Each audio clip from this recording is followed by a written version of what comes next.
Good evening, everyone, or morning if you're here in Japan. Stephen Lyman, filling in for Christopher Pellegrini as today's host, and I'm here with Brian Ashcraft, the author of Japanese Whiskey and also the Sake Bible. And we're going to be talking a little bit later in the show about his thoughts on whiskey generally, and he's a wealth of knowledge and always an interesting conversation. But anyway, happy Shochu'sday to those in the US. What's in your glasses? Always let us know what you're drinking. We're always happy to see what people are sipping on a Tuesday night in the US. And we've got a few things to talk about. We do have a new, where is it? Sorry, I'm still not Christopher with this. We do have a new episode of the Japan Distilled podcast up. It's now on the site as well as all of your usual podcast streaming apps. And that is on the Chuhai, which is, of course, short for Shochu Highball. And they're pretty ubiquitous here in Japan, aren't they, Brian? Yeah, I mean, that's when you go into the supermarket or the convenience store, it seems like that there's just rows or aisles and aisles and aisles of it. It seems like it's the ubiquitous alcoholic beverage that people seem to love. So, yeah. And how about you? What are your thoughts on the Chuhai? Are you a fan, or you're more a beer guy, or what do you? I mean, like if I'm gonna be a snob about it, it'd be like, this is white liquor fizz and sugar and flavoring kind of thing. Yeah. And so I always feel if people are going to be drinking and they're going to be drinking a lot of something, I always kind of would want to direct them elsewhere. Mm-hmm. But I realize its importance as a drink for a lot of these companies. It does keep the lights on in a lot of places.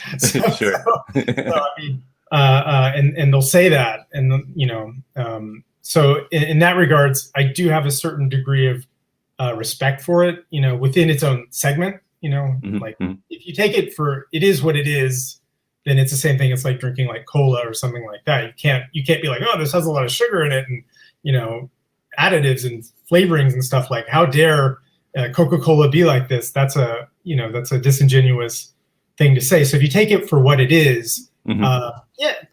It's an alcoholic soft drink. That's not a bad way of describing it. Yeah, but I mean, but if you're kind of wanting to direct people to something that is quote unquote better mm-hmm. within the drinks aisle at a supermarket, there's plenty of stuff. So sure. For me, that's kind of like that's the thing that I always feel kind of sad. You can get you can get inexpensive sake that's still really good around the same price, and it's it's better, and you don't need to drink this, but yeah, it is what it is. Sure. And it's I guess I'm a little fortunate living down here in Kyushu that we do get Honkaku Shochu Chuhai in our convenience stores and grocery stores, which are actually made with single pot distilled Koji fermented spirits, which is a little step above. It's still got flavorings and additives. Right. And what I've actually found, I'm not a big sugar guy generally. I don't have much of a sweet tooth. I think the one weakness I have are sort of the cup puddings, with the custardy sort of things. Oh, and yeah. I do enjoy some dark chocolate now and again, but generally I'm not too much into sweetened beverages, so the Chuhais are not really in my lane. But what I found, some of these here in Kyushu, they'll use fresh local citrus juice, Honkaku Shochu, no sugar added, mm-hmm. and then you've got quite a refreshing drink. And those come in cans, which is pretty cool. So yeah, I'm a big. I love sugar. I mean, I grew up drinking Dr. Pepper like it was water. So I'm totally into sugar. But the problem I have is that some of the flavor, I mean, it just feels like really kind of cloying. There's like kind of a cloyingness to a lot of them. Mm-hmm, mm-hmm. But I like, if you're like at a barbecue, it's the middle of summer, you're watching a baseball game, they can totally like hit the spot there, without a doubt. So sure. Yeah, because beer gets a little bit of heavy and, in Yeah. in that summer heat. Of course, one's refreshing, 3 or 4 starts to get oppressive. Yeah, it starts to weigh on you a bit. Yeah, and so I can understand kind of the appeal of them. They drink pretty clean in comparison, and coming in at 8 or 9%, they'll get you messed up pretty quickly as well. So like Sure. there's the ROI on it is good, I guess. But I think there's better stuff to drink in the supermarket. Personally. Sure. But how about when you go out to an izakaya? Are you ever tempted by the Chuhai menu or the sours where they're actually making it with fresh fruit or that sort of thing? No, not at all. Yeah, not at all. I mean, if it's like no, I mean, because I'll probably be drinking sake or something like that, Okay. Because I just think for usually what I'm going to eat in an izakaya, it's going to play the support role better, instead of kind of, because sometimes some of the chuhais, I think, can kind of bring in kind of the certain flavors too strong. Instead of being an accent, it really kind of can mask other flavors in food and stuff. But if you're having like food that's a little heavier, and you need something to kind of cut through kind of the fat, the grease, and stuff like that, it does that very well, I'd say. So. Sure. Yeah, cool. So Maya hit us with a great comment right out of the gate. Our Honkaku Shochu Chuhai is the craft colas of the alcohol soft drink world. She always has a way of putting things. Yes, they are, Maya. Thank you for solidifying that. Root beer, the really expensive craft colas. That's right, the $7 root beer, right? Right. It's funny because if you go into these, my local supermarket has the Top Value brand, which is one of the major chain brands, and it's basically 80 cents for a can Chuhai. Yeah. Right, and a beer like a malt beer is what, 200 yen? It's about $1.75, $1.80. Right. So they're about less than half of the price of just a standard adjunct lager. Right, and then the profit, even though they're charging what seems like pennies on the dollar for them, and these insanely low prices, the profits that their profit margins on these drinks are huge, and that's how they're able to help support certain drinks that maybe cost more money, or maybe that the profit margins are slimmer. So it's like they keep that line of product to then pay for the more expensive stuff. So if you like the more expensive stuff, then part of you should respect the the grunts. They're like the infantrymen. They're just like cannon fodder, running out there. And then we have the generals and all that. If we just had those, you wouldn't be able to win the drinks war. So Chuhai as cannon fodder. I love it. I don't mean that in like it sounds pejorative, but I don't mean it that way. I mean, it's just like it's kind of doing this like very it's just grinding out the profits is really what it's doing. So yeah, sure. Cool. No, that's a fun perspective. Like I said, always fun to talk with Brian, and really thank you for being on the show. Always a pleasure. And we will actually, again, related to the podcast, we're just finishing what we're calling season 1.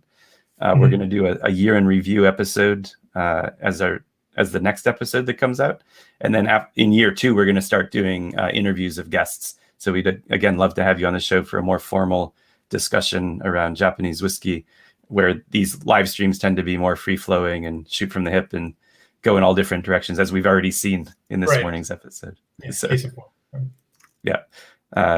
Second, I realized I didn't create the banner for you, but before we get to the main event, let's do a little booze news. So some of you, and this is, I think, pertinent to the topic today, Japanese whiskey. Kanosuke just released their second limited edition single malt. That's the whiskey distillery owned in partnership with Komasa Distillery and Diageo now. They just entered a partnership, which we talked about a few weeks ago, but they just released their second limited edition 2021 single malt. And the difference between the first edition and second, the first edition was aged in shochu casks, and the second is aged in predominantly whiskey barrels.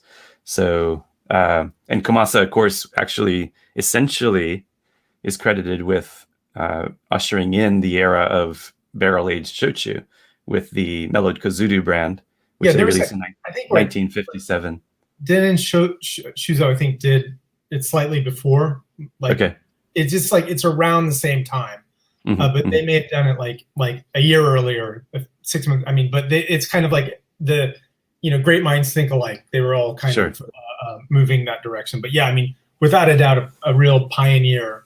And then the product that they released, they bought that at like 41%. I mean, they bottled it 41%. Yeah, over 40, and it's and I mean they still sell it today. But yeah, it's just it is a very strong whiskey profile shochu. I mean, you know what I mean? It's like if you had a whiskey drinker and you're trying to get them into shochu, that might be a good place to start and say like, try this, because a lot of it will be familiar. So. It's interesting because that cask aging of essentially grain shochu, so rice and barley shochu, really was pioneered down in Kagoshima, which is sweet potato country. Right. That's where all of the sweet potato, where the traditional home of sweet potato shochu, and yet it's Komasa, it's Denen, right? Yeah. These are large shochu makers in Kagoshima who ended up taking mellowed Kozudu is a rice shochu that's barrel aged, and then Denen uses barley shochu in their cask, and then Kanoko is a very popular export brand of barrel aged shochu from Satsuma Distillery, which is also in Kagoshima.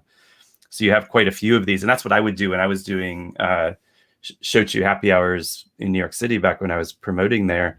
I would often pour Kanoko for whiskey lovers.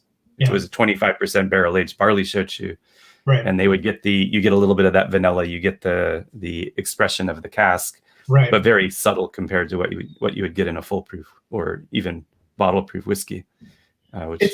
It's interesting because and I guess this kind of relates to the topic today, but these companies have long seemed to have a very kind of international understanding of the drinks market.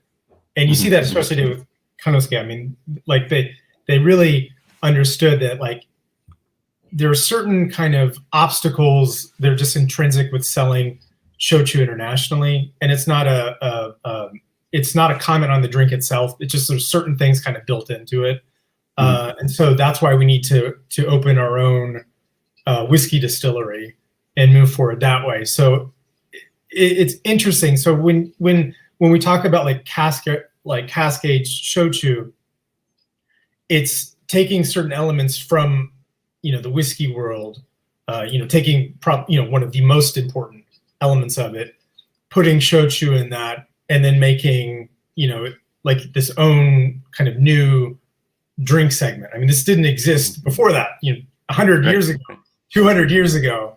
Well, 200 years ago, there weren't even like really Western casks in Japan. But like, and if they were in like foreign trade ports. But creating just this entirely new segment within the shochu category was based on the knowledge of whiskey, and I think that's something it's very interesting. And now it's like kind of people, it's like it's like with McDonald's. When people in Japan go to McDonald's, they don't think like, I'm going into an American fast food chain, right? I think that with Cascade Shochu, I don't think when people drink it, they think, I'm drinking a whiskey-influenced shochu. I don't think that they think that. It's kind of its own thing now, which is really interesting. I mean, it's been around for a couple of generations now, so it's just become part of the landscape. When you go into an izakaya, there's usually going to be something barrel-aged.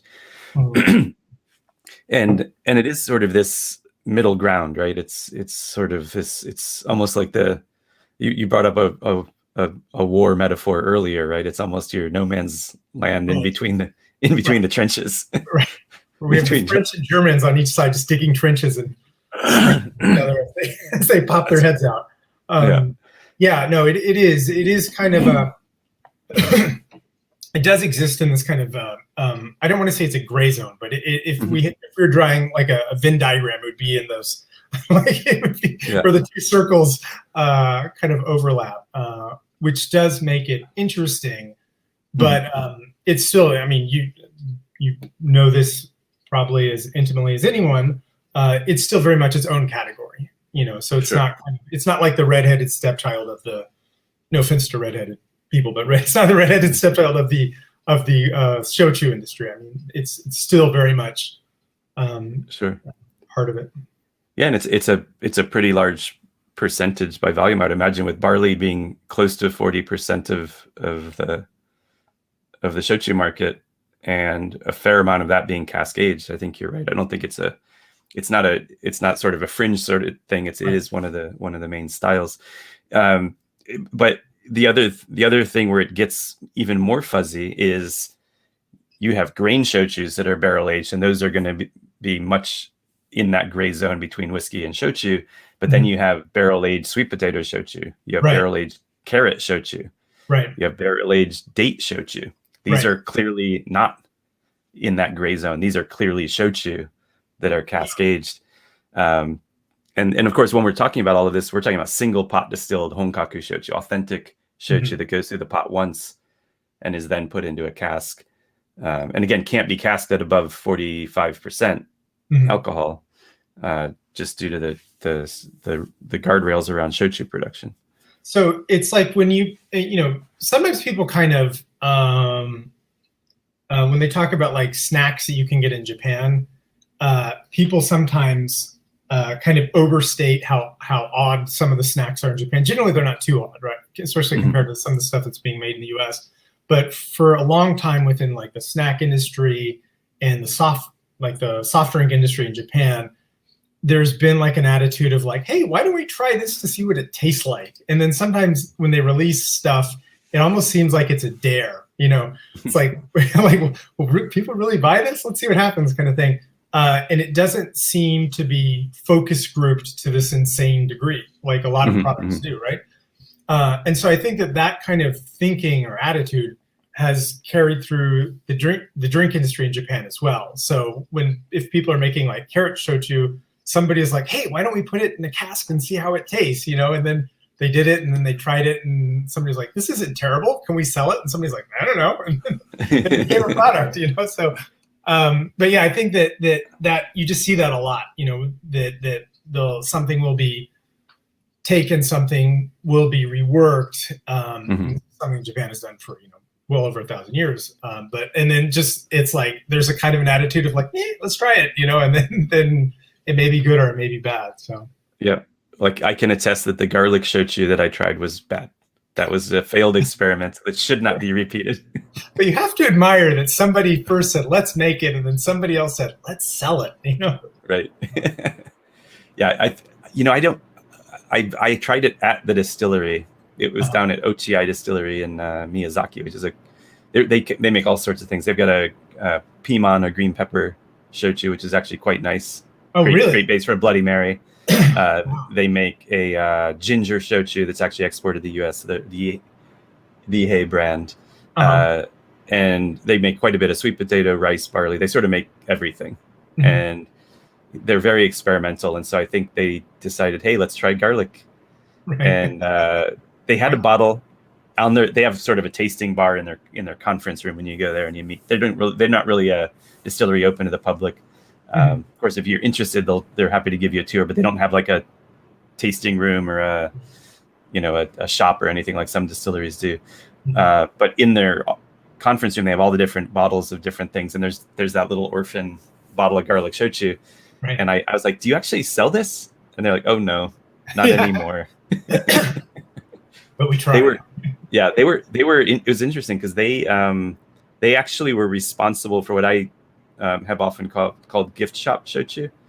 They would contract distill for different prefectures, whatever their local agricultural product was. They would make a shochu with that base ingredient. So I think probably someplace, maybe Aomori Prefecture is pretty famous for their garlic. So maybe in the Michino Eki in Aomori, you can still find bottles of this garlic shochu. Is there like I guess so for Chiba, I guess they're famous for peanuts. Is there like a peanut shochu? There is peanut shochu. Yeah. Wow, how's that? It's not bad. A lot of when you're using those other sort of we call them aromatic shochus. Is how Christopher and I have. I think gift shop shochu is a little bit,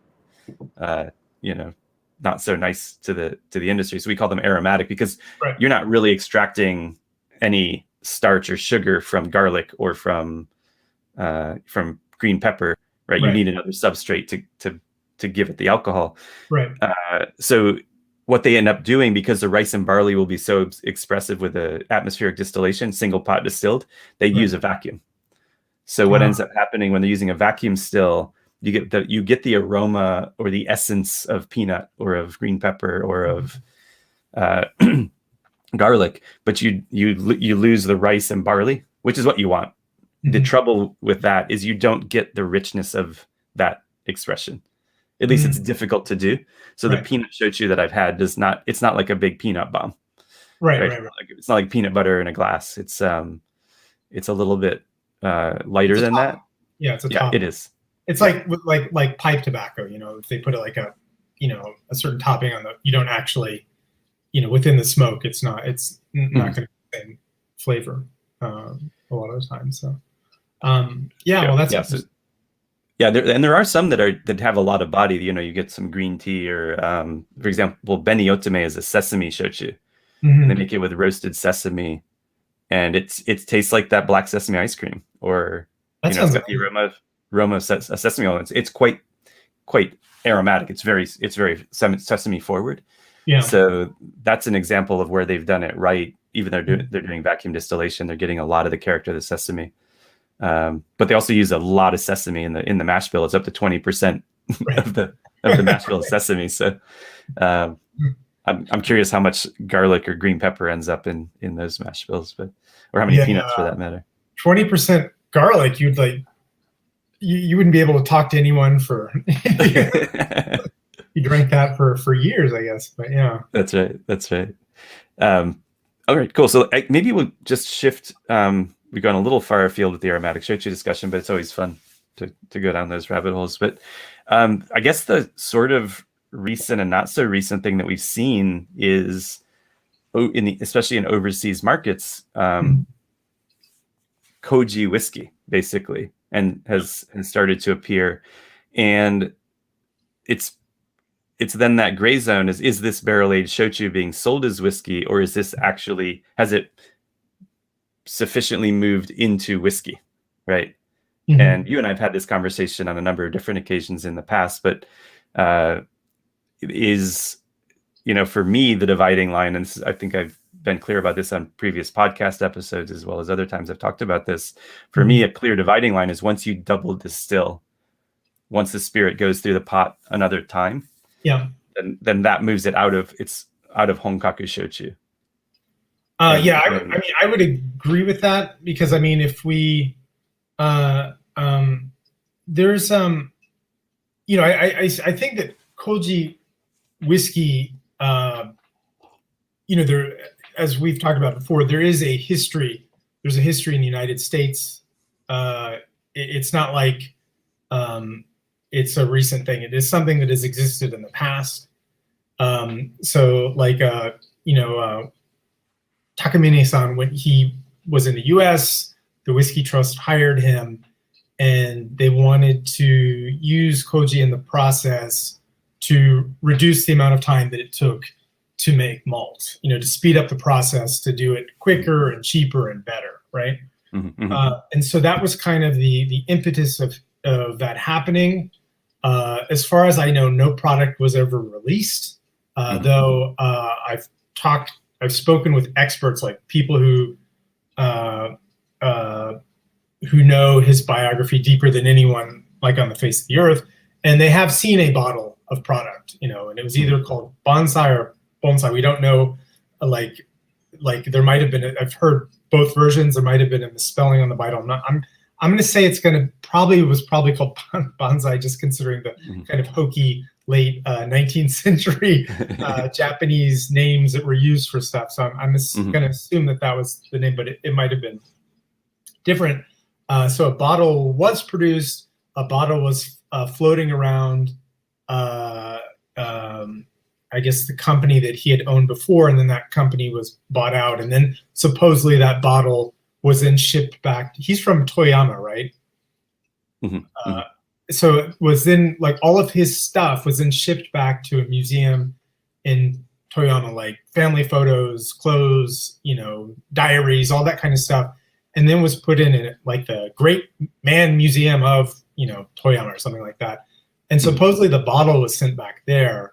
And I called the museum and I was like, hey, you'll have this like bottle of old whiskey. And they were like, what are you talking about? So it might have gone there. Somebody might have taken it home and drank it. It may have gotten lost in the shuffle. But during these kind of like changes of ownerships and corporate buyouts and people taking over different things, all of that, that physical record of the actual whiskey itself seems to have vanished from the face of the earth. Now, that just because it was put in a bottle, you and I both know with a label on, doesn't mean it was ever sold. And I've done extensive research through newspapers at the time and ads, and I don't think it ever made it to market. I don't have any proof of that. And because of that, I'm going to lean towards it never made it to market. The interesting thing to me about, and then the other thing to kind of also to really kind of connect this back to Japan is when Taketsuru-san went to Scotland to do his kind of apprenticeship. He's showing up in like a lab coat and everybody else is wearing like normal clothes and like, what's this guy? Like showing up and like doing his apprenticeships. At one of the distilleries that he was at, they asked him about this. They asked him about Koji King, about using making Koji and then using that in the process. So that tells me that it was known to a great enough extent that even people in the Scotch whiskey industry were aware of that and interested in it, even several decades after this process had been unveiled in the U.S. And so I think what people hear is the kind of the big hint that you have here is that people in the industry have long had a desire to do things quicker, cheaper, and faster, but still produce a great product, right? They don't want to they don't want to. They still want to make a good product because that's what they're ultimately judged on. So apparently they had some Koji sent out there or something like that, and then they tried it there and it wasn't successful. And for me, maybe that's more indicative of Taketsuru's skills at inoculating, making Koji, right? Especially in kind of the climate or the situation that he would have had in Scotland. As you know, you need certain kind of environmental conditions to do it correctly, or you're just going to make bad Koji. And then if you make bad Koji, everything else is going to go to crap, right? So maybe that's what was kind of going on. And then I think Taketsuru himself personally and wanted to make whiskey. And when he wanted to make whiskey, he was looking to Scotland and saying, this is the quote unquote correct way to do it. If I come back here and start doing this, like, messing around with this Koji stuff and then release it there, people would be like, what's this? You know what I mean? So he wanted to do it proper, he wanted to make whiskey in Japan as close as he could to what he had, the Scotch whiskey that he loved. And so that was kind of the impetus towards that. So then fast forward to, the Japanese whiskey boom. We have shochu makers who have excess stock and they're trying to sell it. And then they're kind of running up against the headwinds that you often get in the US for selling shochu. Confusion with the Korean drink, just trying to have, it's like a joke. When you start having to explain the joke's not funny. So it's like, is this, so it's just easier just to say it's a rice whiskey or something like that. And people are like, oh, whiskey, I know what that is. And you've kind of localized this product. The thing that's so interesting to me is that, so like, let's say we have a Koji whiskey category now. Let's say this exists, right? And it's its own thing. People in Japan who are going to start making whiskey aren't going to start making Koji whiskey. They're going to start making regular whiskey because they can order malt. They just order it. They say, get out their pen. Well, they don't get out a pen. They just, they order it, right? Yeah. And then they have it delivered. They send a fax, don't they? They send the fax, right? But they order it, and that's because, like, new distilleries don't have malting floors. Malting is hard work, Mm-hmm. and so just as the process was supposed to be simplified in the U.S. in the late 19th century, it's Mm-hmm. already been simplified in whiskey making around the world now, right? So you're not going to make a Koji whiskey because it's a big pain in the ass. Mm-hmm. So people who are like, we're going to make Koji whiskey, I think that's another reason then that needs to kind of be its own category, right? Mm-hmm. Because that means that the people that are going to do that are going to have a certain expertise in making Koji and then integrating that into the process. And when they release it, they are specifically trying to release a product that is not shochu and which it has different characteristics, drinks differently, works differently in cocktails. The whole kind of, raison d'etre is totally different. Mm-hmm. And so if you're going to make an argument for this category, you know what I mean? That's the argument for it. It's not like you make this, there's a lot more kind of intent that would have to go into that. And some of the intent may be like, we've made this and we have it sitting around and want to sell it. But I mean, but there has to be, when you release the product, it's trying to scratch a different itch than just regular shochu, I think. Mm-hmm. What are your thoughts on this? No, I think what you said all makes sense to me. I'm hearing myself twice. Can you getting an echo? I hear you once. Okay. Hopefully our listeners at home. Oh, now it went away. All right, cool. Sorry about that. A lot of what you said makes so much sense to me, and I hadn't really thought about it in those terms, but you're absolutely right. And part of it, I think, is the new Japanese whiskey labeling standards require that malt be used in the mash bill, at least 10% malt.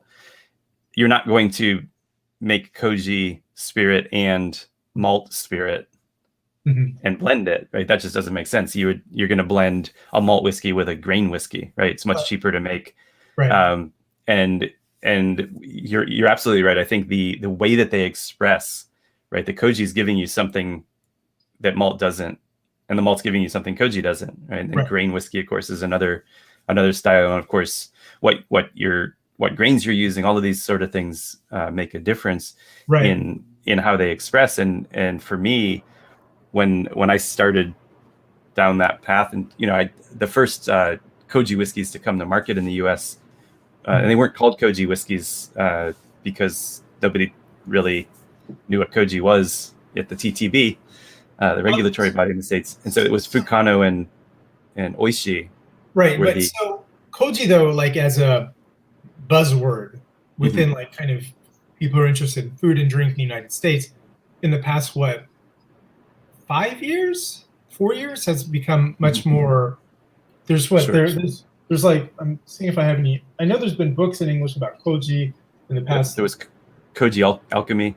Yeah, like in the past 3 years or something. That was a couple years ago, yeah. And then Koji Con actually happened. What was it, earlier this year? I think. Okay. We had Koji Con, the first Koji conference. Right. In the U.S. It was international. It was an online conference. And no, there's definitely increased awareness. There are a number of American distilleries and European distilleries now experimenting with Koji in their mash bills. Right. And there's definitely much more awareness.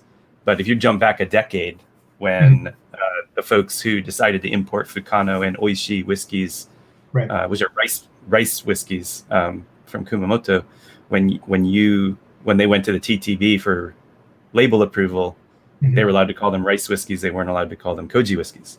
And when the Takamine brand, which is 100% barley distillate, double distilled, Koji's on the label for the first time. And the folks at who import Oishi and Fukudo, actually, when I spoke with them, they were like, thanks so much for taking that fight to the TTB and getting Koji on the front label. Right. Like that's a big step forward for recognition of the category. Right. right? So we have now, and people talk about it that way. You'll see it on menus as Koji whiskey, even though it doesn't say Koji whiskey on the Takamine label. It says Koji fermented Takamine whiskey. Right. But that's a key step forward in consumer awareness and in transparency, right? That this is something else. Yeah. I mean, if we're going to have folks talk about how different barley varieties affect the flavor of the final distillate or the final whiskey, then the malt, whether you use a malt or a Koji in it, is going to make even a bigger impact in flavor and profile and certain things, just characteristics of the drink. So that would make sense to to have this segment. Now, the thing to me that's very, very interesting is that we have these regulations that have been drawn up of what exactly Japanese whiskey is. So if somebody says, what is Japanese whiskey? We can pull out the list and say, has to have, X, Y, or Z, all this stuff has to be in it. And people can look at it and be like, oh, okay, so this is Japanese whiskey and this is not Japanese whiskey. The thing to me that is really, really interesting is going back to the history of using Koji to make whiskey. It did not start in Japan. So it's not Japanese. Right. It is a Japanese product. I mean, it's used as a Japanese product, but it's not ultimately Japanese. It was actually started in the United States by a Japanese person with the backing of, an American entity.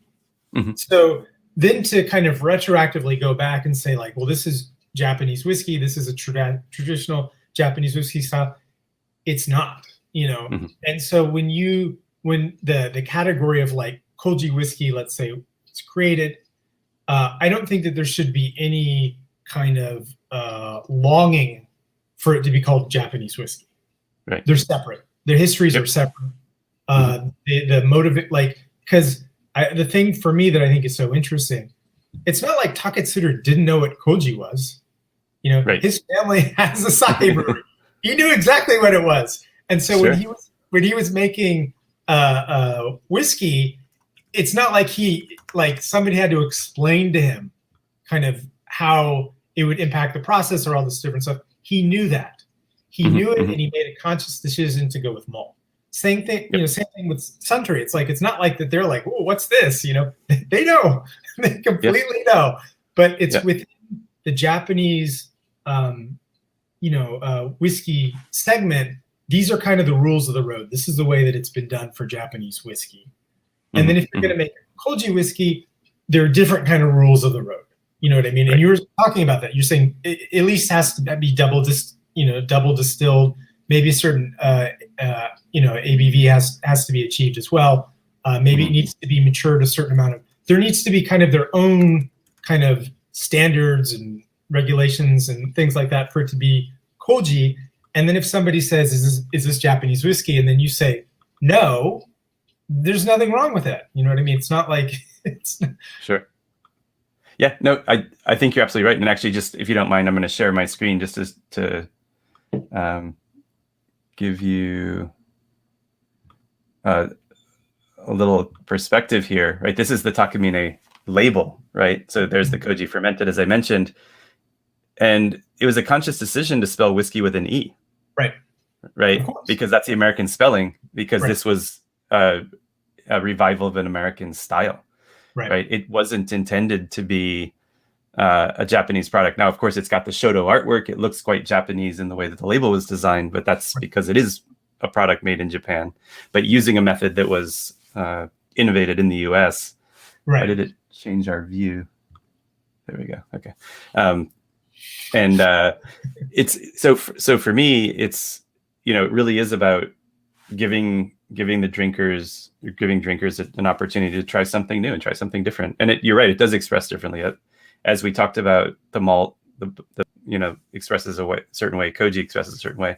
Then we got grain whiskey, which is essentially it starts life as vodka, right? It's column distilled neutral spirit. Well, I mean, the mash bill, what we're using the mash bill is going to, obviously, if you use certain grains or a certain amount of X, Y, or Z, it's going to, I mean, when you drink bourbon or something, you can taste the sweetness of corn, right? I mean, that just all comes all the way through as well. So it's a little different than I'd say that, but yeah, I mean, those kind of elements, it's like in sake, like sake making, everybody talks how important the starter mash is, and then talks about, you'll go to sake breweries and they always want to show you their koji. They always are like, hey, this is, you want to eat it, and then you eat some of it. And you're like, that's like one of the high points of the tour. They want to show you how they do it. Everybody kind of, they're not doing it wildly different, but, maybe they have certain features that they think enhances their ability to make koji, or the style of koji that they want to make, et cetera, et cetera, et cetera. And then that kind of comes through with the final sake. I mean, it's kind of like the bones on the bottom, right? It gives it all its structure. And then other things, kind of like if the yeast is aromatic, that might be some of the flesh or different kind of things that fill it out. But it's just incredibly important. And so obviously the process of making whiskey is completely different, and there's going to be completely different influences, and just the whole thing is different. But those kind of early elements or early steps in the process do come through in the character of the final product. And so if you're somebody who is interested in distilled drinks, I imagine somebody would if they were, they were watching this, but you would be just interested in more options. You know what I mean? More kind of, it's just like more colors on an artist's canvas or palette or whatever. It's just kind of giving people more options. It's like it's not the same. It's different, and it's not shochu because it's not. I mean, just the kind of the purpose of it is different. So I think that just as Cascade Shochu didn't exist pre 1950s and has then become kind of a standard segment, there was a time when Koji whiskey wasn't a segment, and then if more and more people make it, and I think the real thing that's going to be kind of the thing that really will solidify the segment is people outside Japan have to make it. And you're mentioning that people are experimenting with it, but as you know, making koji is hard. It's a very difficult step. So if people outside the country continue to make it and then see success with it, that'll really kind of solidify it as a kind of a global segment. Obviously, for shochu makers in Japan, they already have expertise making koji, and then they have access to they can easily get the spores that they're using, and et cetera, et cetera, et cetera. And so I think that's really going to be the thing to define it, whether or not outside of the country people really kind of latch on and say all of these steps, which are a pain in the ass, which were originally not seen as a pain in the ass because malting was seen as more of a pain in the ass. Sure. But both of them are still pains in the asses. Is that worth it? Or should we just order malt? Just order malt and just use that and then sell it and then not have to worry about, having a koji room and then not having to sweat. Sure. Not, making our days a little more pleasant. It really depends. I think it really depends. Sure. Well, I think something that does differ between a lot of sake production and much shochu production is there are automated koji machines. They have them in sake production, as well. But that's still an investment. If a Western distillery wanted to start making a koji-based spirit, whether it be shochu or a koji whiskey, they either need to, you're right, build a dedicated koji room and make it by hand, which is a lot of sweat and uncomfortable times, and that's a lot of work. Or they could invest in one of these machines, but that's going to take a big investment on its own. You'll talk to like American sake brewers, and like just getting like the most basic machines is like is just being able to buy the machines, getting it imported into wherever. It's a huge investment, which is why a lot of like foreign sakes ends up being completely handmade because they can't afford the equipment, you know what I mean? Yeah. Or they can't get their hands on it, so they just have to kind of go. It's like we've got a few tanks, and but by the sweat of our brow, we'll make it. So you may see that obviously in Koji whiskey as well. But I do think it's an interesting category. I think it's an interesting idea. I think that any time that any people are trying to either revive styles or innovate styles, and then are completely honest with kind of their intent and what they're doing and what they're aiming for, and have a clear vision and understanding of that, I think that should be applauded, right? And I think that's important. Oh, absolutely. Yeah, to give folks hope that it will be made overseas, I have been, over the last 2-3 years, been in conversations with an Irish whiskey distiller who is interested in trying to make Koji whiskey in Ireland. So there are people interested in doing this. The American and other European distillers that I know of that are making or using Koji are not focused on whiskeys per se. For example, Empirical in Copenhagen is using Koji as a flavor enhancement. Oh, interesting. So they're using it more for the flavor profile than for the saccharification properties. They're not really looking to extract sugars through it, but more just get the body, the umami that you get from a Koji fermentation. And then there was a Koji spirit made with, I believe butternut squash or some sort of heirloom squash on Long Island. By the Matchbook Distillery, which is a craft distillery out there, that they actually got their start making contract distilling brandies for the local vineyards. And they're now starting to experiment with other agricultural products, and they used Koji in a roasted pumpkin or roasted squash mash bill, which I thought was pretty interesting. So you've got really, really interesting experimentation going on in other parts of the world with Koji, not necessarily focused on whiskey, but pretty cool stuff. We did have a question, actually. Okay, I was going to just... No, go ahead. Yeah, why don't you... So if they're making it in Ireland, then it'll be a triple distilled Koji whiskey, which will be interesting. So yeah, I'd be fascinated to try something like that, right? That'd be pretty cool. We had a question from Fletcher. Curious about other important flavor ingredient, which is the yeast. Do any of these Koji-based shochu whiskeys use actual specific whiskey yeasts, or do they still all use the standard shochu yeasts?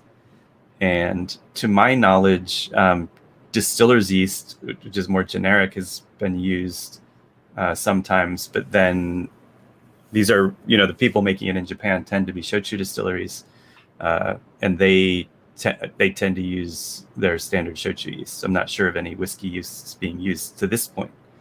It doesn't mean that it won't, or that they won't, but at this point, I'm not aware of any that do. That's a great question. Do you know anything along those lines? This is, I hadn't, to be honest, I had never really thought about this, and this is a really interesting question, because obviously this would also impact kind of the profile and the flavor and all this kind of, the aroma and all these other things. But no, I'd never even thought about this. So it's a really interesting point and a great question.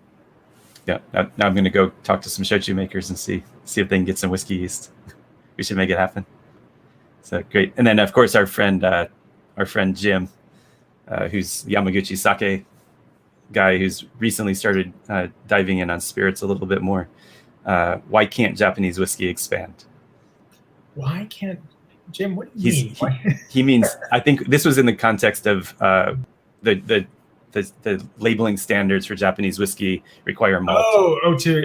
Yeah. So why can't Koji just be part of the equation? Yeah. Well, I think it goes back to, it's like when if you think about it, like a rule for anything, like a rule for a sport, if you're playing baseball, it's like it's a certain number of feet to the pitcher's mound, right? When they created the game. And then that becomes kind of the rule of the sport. You don't suddenly add in, like different things, you don't suddenly, you don't put in like a moat around third base or something like that. You know what I mean? There's just like when it was established, when people kind of when it was first created, it was created by people who were looking directly at Scotland. You know what I mean? And it was like kind of their idea of like, this is what Scotch, this is what whiskey is. And if we're going to release a product and call it whiskey, we need to adhere to these kind of standards, right? And if we're going to be taken seriously, we have to do that as well. So I think that that's kind of why. And there's part of me also feels like I forget who said this, but I think that this is kind of something that also kind of maybe touches deeper within Japan. I don't know who said this, but this is like a quote I heard. Like hundreds and hundreds of years from now, after everyone has forgotten the Beatles, nobody remembers the Beatles anymore. There will be at least one person in Japan with a perfect Beatles haircut. Do you know what I mean? like if you look at other things, like other American things, like blue jeans or kids, the sneakers, kids, like proper kids aren't made for Americans anymore, but they're made for the Japanese market. You know, proper blue jeans, like the kind of blue jeans that you would have bought 50, 60, 100 years ago in the United States are being made in Japan right now because they are using the machines from the United States in Japan to make the looms and stuff like that. So I think that there's a very strong respect within the country to like, this is the traditional correct right way to do it. And if we're going to call it this, it needs to be done this way. The kind of the caveat for that is going to be, you know, maybe Japanese spaghetti. You know, but you mean ketchup is not a spaghetti ingredient? It's not spaghetti sauce, but which is I like that though. I'm a fan.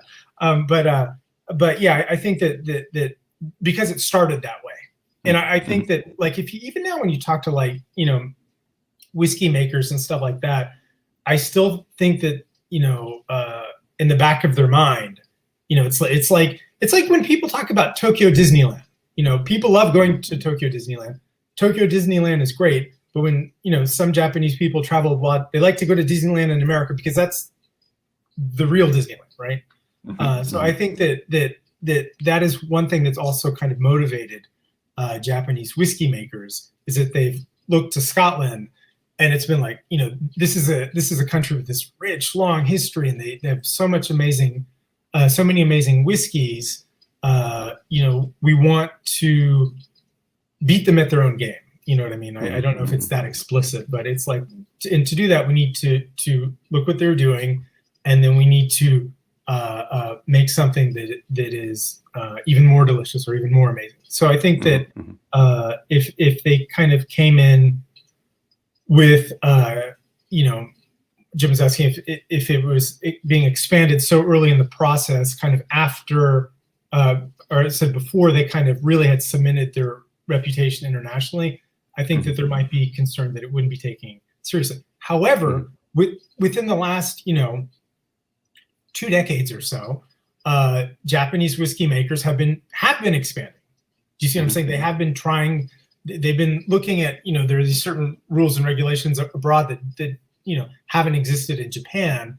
So it's like, we're going to use different kinds of woods, and we're going to do this and change it around. So it's kind of like they've reached the point where they've established how they do it, and then can kind of, you know, it's like, what is it, Shochu'sday, you know, that kind of like, you have to, you know, you master something and then you push through and kind of break through.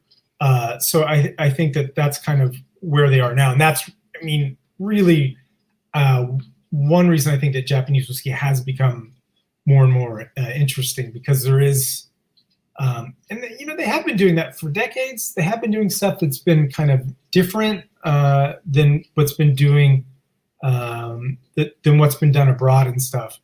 But I still think that it's like, if they were to say like, oh, you can use Koji as well for the regular to expand to that, then it's like suddenly it's like it's not baseball anymore. It's a totally different sport, you know. Yeah, I mean, coming back to your Beatles example, you're right that the Japanese do have this tradition almost at this point of taking something Western and perfecting it, elevating it, right? Well, and they've certainly done that with whiskey. It's like any, you know, it's sure, you know, from other countries as well. But yeah, without a doubt. Yeah, but you know, like you said, denim. I mean, even automobiles, right? Japanese cars are some of the best in the world now, just through, you know, focused on quality. And I think, you know, there are many other examples, which trains, you know, trains, sorry? Trains, sure. Yeah. When Perry rolled up, he brought a little miniature locomotive, like the kind that Ricky rode around on, like silver spoons. You know what I mean? He brought one of those. And it's like, who makes better trains now? You know what I mean? It's like, it's not even close. So, I mean, there is, you know, historically there has been a desire of like, you know, if we're going to do something, you know, we're going to do it right and do it extremely well. It's kind of seen throughout the culture. So I think that maybe, you know, as I was saying before, like Taketsuru and those guys, they knew what Koji was. They just didn't think that was, you know, that was kind of out of bounds for what they wanted to do, you know? Right. Yeah, it's interesting. I mean, that was, Takamine was making that Koji whiskey in America 25 years before Taketsuru went to Scotland. Both of them came from sake making families, right? So they both had that background. And maybe it's sort of, I mean, the American whiskey world is a little bit the wild, wild west, right? There aren't really codified rules around American whiskey other than bourbon and rye.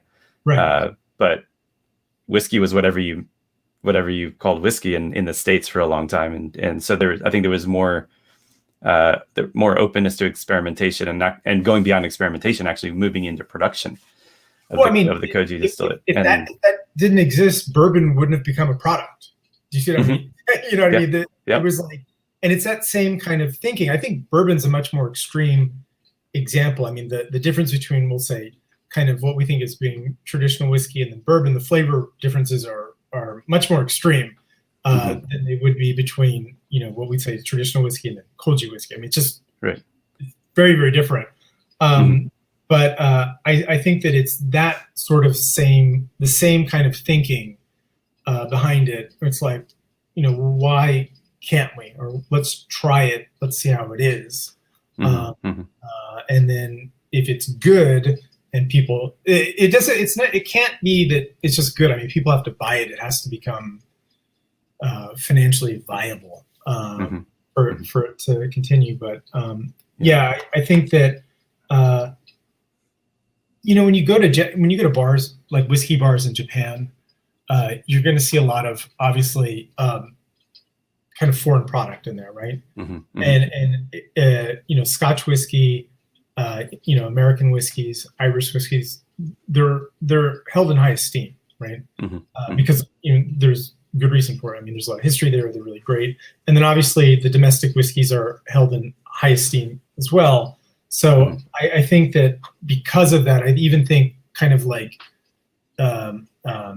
just within the country among kind of whiskey fans, I think that there would be kind of natural resistance to switch out malt, to say like, oh, you don't need malt. You know what I mean? I just think that there's a lot of things about Japanese whiskey are very traditional and a lot of things are untraditional. I just think that would just be kind of a step too far, you know, or, you know, it's just like, it's been interesting in conversations with the shochu makers who have converted to whiskey making, which there are now a number of shochu makers with whiskey licenses. Right. And there almost seems to be this embarrassment at being a shochu maker or being associated as a shochu maker. Oh, really? That's weird. And more of a, we want to be a whiskey maker. And I think it simply reflects the international reputation of the two drinks, where Japanese whiskey now is the hottest thing and you can't get it. And it's super expensive when you can find it, especially with age statements. Right. And then shochu, like you can't pay people to drink it almost, at least in the last, that's changing, fortunately. Internationally, not domestically. Yeah. Internationally, yeah, that's what I'm talking about. Yeah. But this sense of like, we want to be in the international market, we want to be able to sell our product overseas, so we want to make great malt whiskey, and it's almost like this resistance to even being associated with shochu, and Koji would associate them with shochu in a way. And I guess in the bigger picture for the Japanese whiskey market, where I feel it's a little unfortunate, is malt's been made in Japan or used for alcohol production in Japan. Basically since beer started being produced here, which would have been the 1800s, in any quantity. And yet Koji's been used for alcohol production for 1300 years or something. It's a traditional Japanese fermentation method, and yet it's been abandoned in the pursuit of whiskey production to a large degree in the country.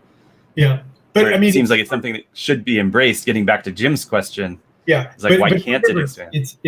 It's Yoshu, right? It's foreign. Yeah. You know what I mean? It's kind of baked into the pie that you're just not gonna. You know what I mean? I think the thing that I've always thought about shochu is that if shochu had a different name, if it wasn't called shochu, if it was called anything else, it would be far more successful internationally. Yeah. And I think that you just run into, like, it gets confused with shoju, and then you have to explain what the honkaku shochu is, and like you have to explain all this stuff, and like then you just start losing people. You know what I mean? It's just when you're explaining, you're losing.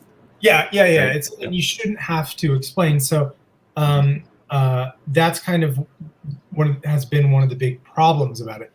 The thing that's interesting for me to hear about you saying that shochu makers don't seem proud about their shochu-ness and would rather be associated with whiskey. The thing that, to me, that's so interesting about that is that if you have, for example, people who make beer, right? And we've seen this before in Japan.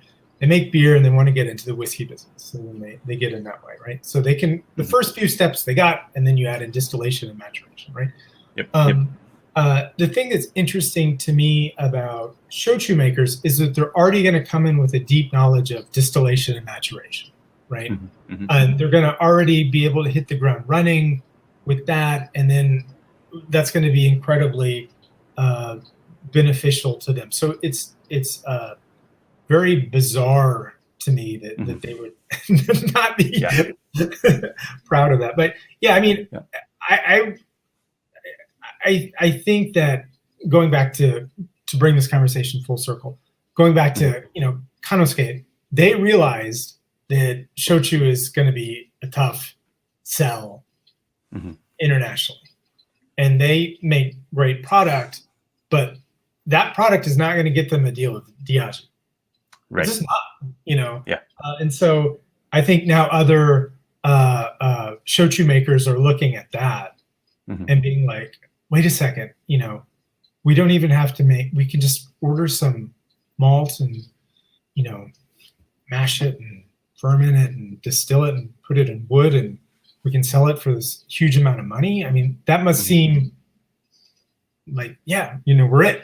We'll do that, So I think that-that's kind of interesting. I mean, it's obviously leading to an explosion of distilleries and stuff like that, which is also very interesting as well. So, yeah, I'm a little bit worried that the shochu industry might be repeating what happened when there's the most recent shochu boom back in the early 2000s, when shochu just skyrocketed, became this huge national drink. Everybody was drinking it all over. Everybody was obsessed with it.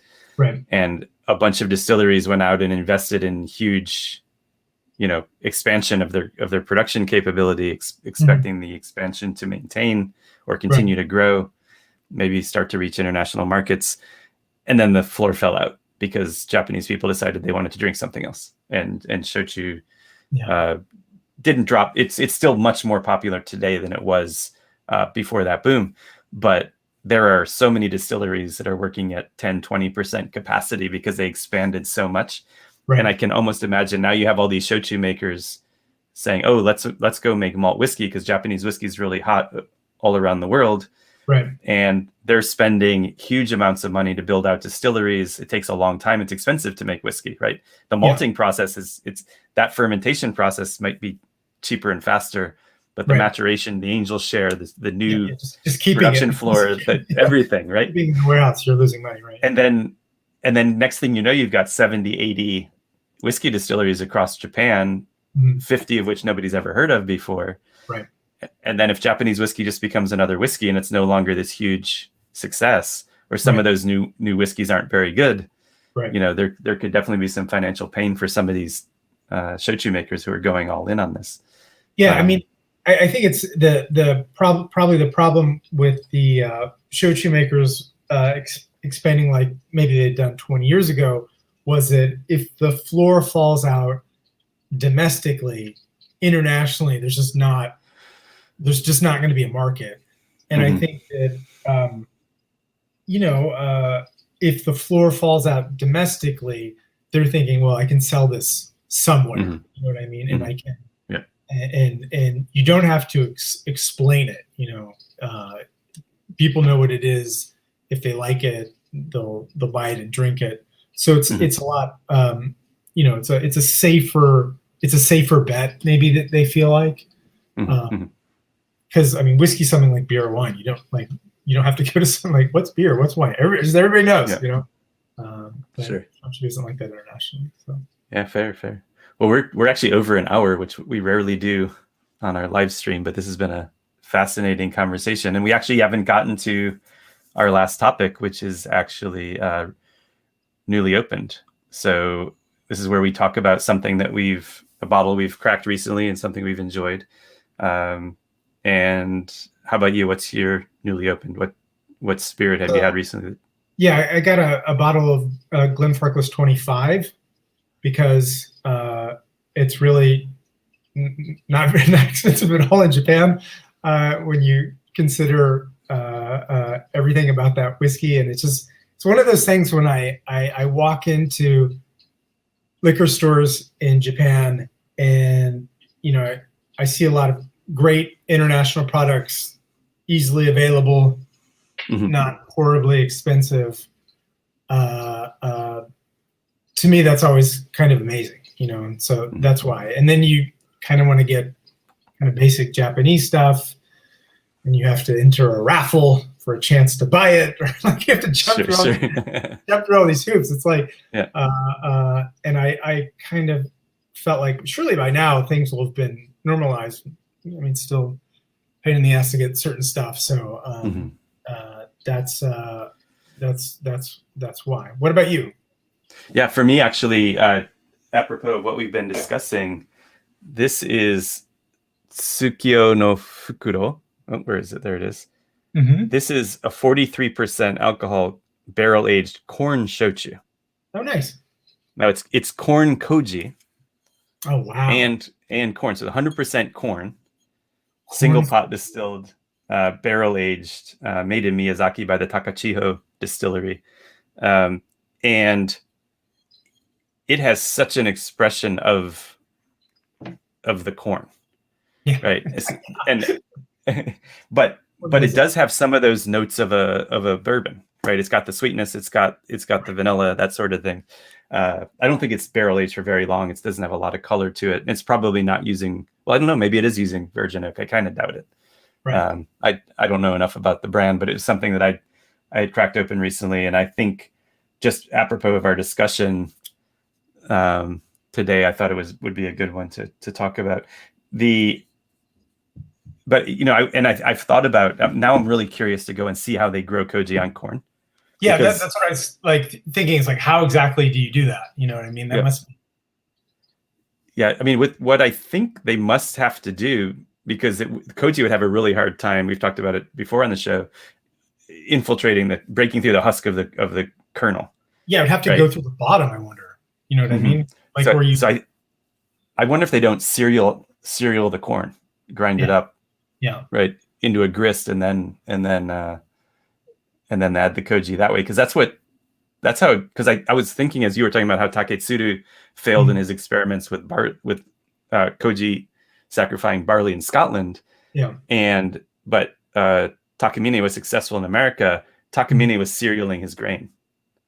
Right. I think that's how he got, because you don't have polished grains available in alcohol production overseas. Typically, you're usually using whole grain.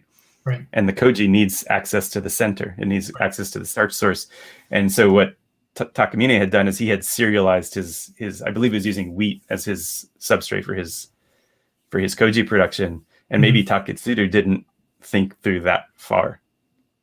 Right. Or even if he did, like, I still think it's just like, maybe the room in which they were doing it wasn't, it's, that it's like a pain in the ass to do. It's not, it just, and maybe like, you're in a damp distillery warehouse off to some one room, and you can't get the humidity quite right. And the Koji that you end up making ends up being just really bad. And then like he probably just walked in and was like, fuck this, And I can imagine he's like, man, I'm here to learn to make malt whiskey. I don't want to waste my time spending. He probably there's a bit of that as well. He's like, you just look at his notes and how detailed some of the stuff is. He's like, I don't want to do this.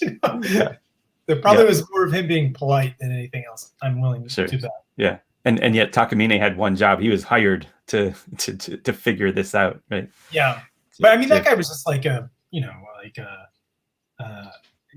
he's a pure scientist, you know what I mean? Right. Just kind of set a scientist and a businessman, kind of set him on that task. And then it's like, how can I make money doing it? And then all the lights, synapses start firing, and then he comes up with something. But that's kind of, that was his genius. His genius wasn't necessarily even alcohol production. It was like, how can I use science to make a whole bunch of money? And that's what he kind of did for his life. So fascinating. Both of those men are fascinating. And you talk about both of them in your book. So I do recommend to folks that if you haven't picked it up yet, Brian's Japanese Whiskey. We share publisher Tuttle. Down there. Don't know where my fingers are. I guess I'm mirrored. And we both mentioned both of these guys in our books, but Brian goes into much more detail since his book is all about Japanese whiskey.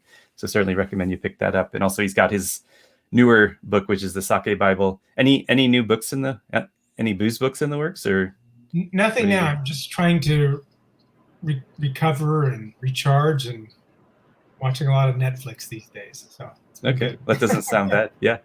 Well, great. This was fun as always. Really enjoy talking with you whenever we have the chance. We should really do it more often. Yeah. That's pretty fun. And thanks again for coming on the show. And to all of you out there in Shochu'sday land, wherever you are around the world, we really appreciate you tuning in, and we wish you a hearty and heartfelt kanpai. Cheers. I got a coffee cup, so still. There we go.